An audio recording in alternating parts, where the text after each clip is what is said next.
ในเศร้าของมือนั้นเขารีบเก็บเข่าของเข้าหมู่บ้านทันทีและนำเรื่องราวทั้งหมดไปเล่าให้ไทบ้านฟังหลายคนได้แต่พยักหน้าและเว้าเป็นเสียงเดียวกันว่าแถวนั้นมีคนเคยเห็นคือเจ้านี่ละบางคนเชื่อว่าเป็นกระสือบางคนบอกว่าเป็นเพียงแสงประหลาดที่เกิดขึ้นจากธรรมชาติเรื่องราวที่ลุงดมนำมาเล่านี่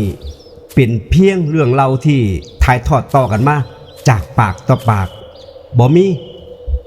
สิ่งอื่นใดที่เจตนายืนยันว่าเหตุการณ์ครั้งนั้นเป็นเรื่องจริงถ้าท่านฟังแล้วก็โปรดใส่วิจารณญาณในการรับฟังหากท่านพบเจอเหตุการณ์ลักษณะนี้หรือมีเรื่องลี้ลับเรื่องผีเรื่องอาถรรพ์หรือประสบการณ์แปลกๆที่อยากแบ่งปันสามารถพิมพ์